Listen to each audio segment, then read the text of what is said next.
Welcome students. आज हम under writing accounts में अंडर राइटर लाइबिलिटीज़ कैसे डिटर्मिनेट की जाती है इसके लिए एक न्यूमेरिकल प्रॉब्लम करेंगे।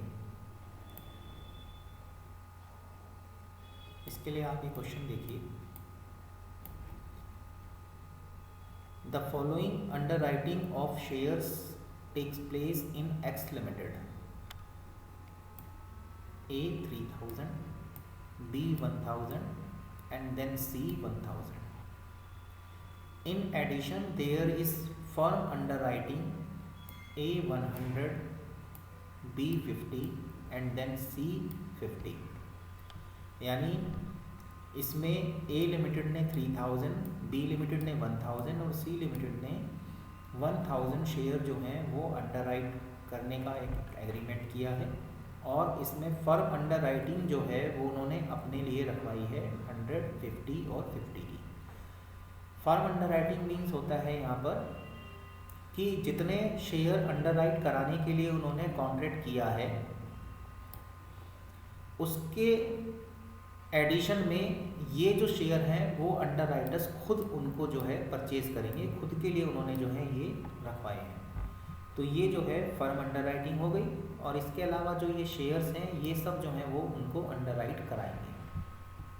अगर नहीं हो पाते हैं तो वो फिर खुद परचेज करेंगे, जैसा कि एग्रीमेंट में होता है अंडर राइटिंग के। अब इसमें बात आती है द इशू इज़ 5000 शेयर्स, यानी टोटल इशू 5000 था। यानी इसका मतलब ये है कि टोटल ही इशू हो गया। 3000 इसमें से A करेगा, B 1000 करेगा और C इसमें से 1000 करेगा। The total subscription including firm under writing was 4000 shares. जो टोटल सब्सक्रिप्शन पब्लिक से रिसीव हुआ है वो 4000 शेयर्स के लिए रिसीव हुआ है। यानी पब्लिक ने 5000 में से केवल 4000 शेयर ही जो है सब्सक्राइब करे हैं। And the forms included the following marked forms 500, 600 and 200। और इनमें जो है ये मार्क्ड एप्लीकेशन जो हैं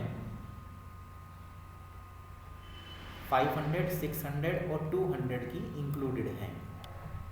टोटल जो 4000 जो पब्लिक ने सब्सक्राइब करे हैं उसमें ये मार्क्ड एप्लीकेशन भी इंक्लूड हैं, वो भी इसी में ही है, अलग से नहीं आई है वो कहीं से।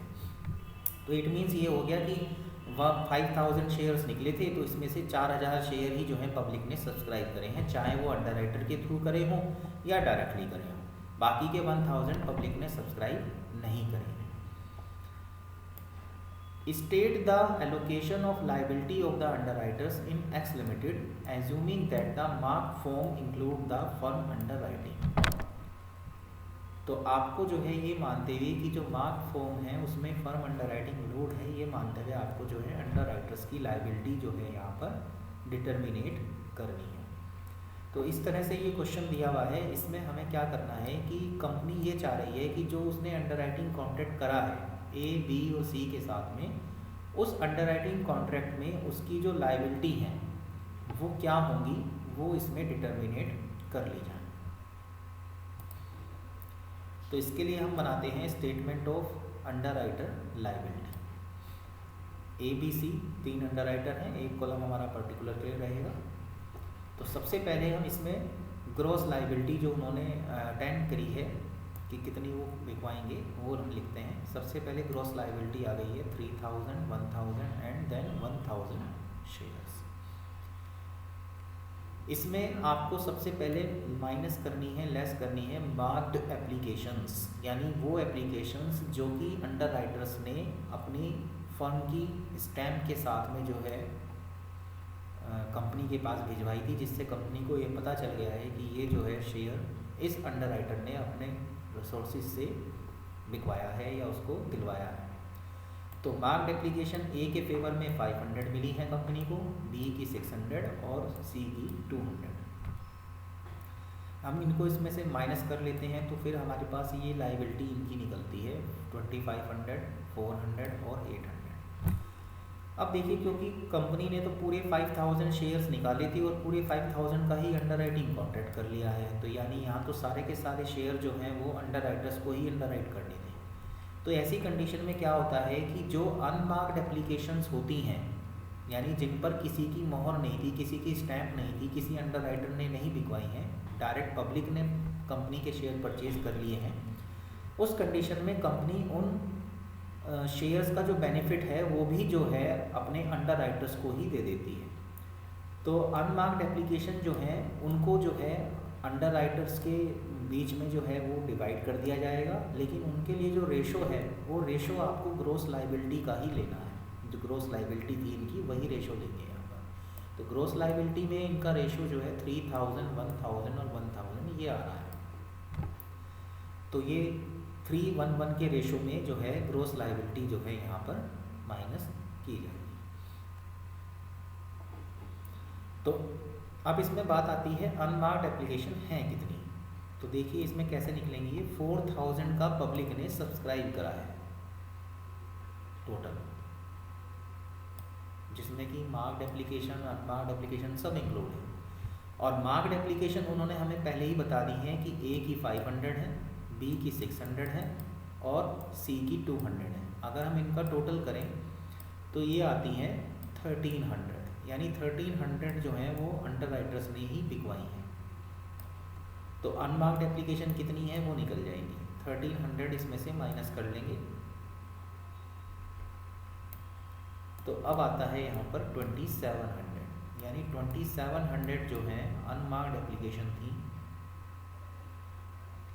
जो कि अंडर राइटर्स को बियर कर दी जाएंगी, उनके ग्रॉस लायबिलिटी के रेशो में उनको बेनिफिट दे दिया जाएगा इसका।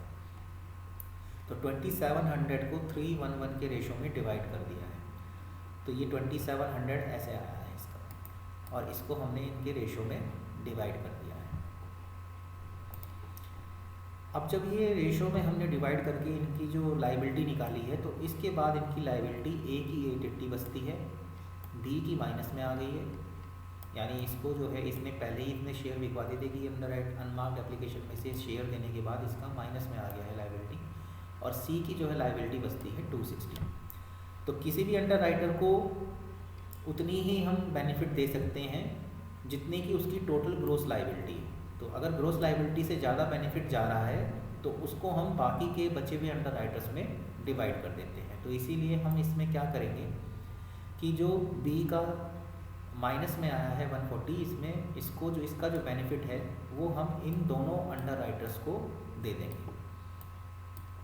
तो ये बेनिफिट जो है वो ए और सी में डिवाइड हो जाएगा। लेकिन यहाँ ध्यान रखना है कि जो सरप्लस है बी का वो ए और सी में उनके ग्रॉस लायबिलिटी के रेशो में ही होना चाहिए, उससे अलग नहीं होना चाहिए। तो ये 3 और 1 के रेशो में डिवाइड करेंगे। तो हम यहाँ पर क्या करेंगे, 140 जो आया है सरप्लस, इसको 3 और 1 के रेशो में डिवाइड करके ए और सी को दे देंगे।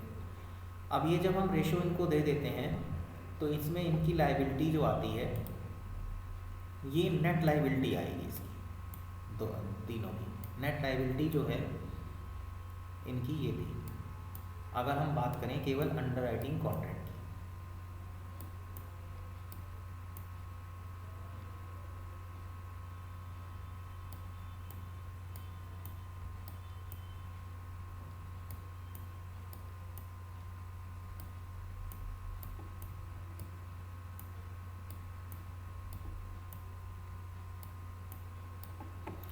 तो 775 की लायबिलिटी इसकी बैठती है और 225 की लायबिलिटी जो है वो सी की बैठती है।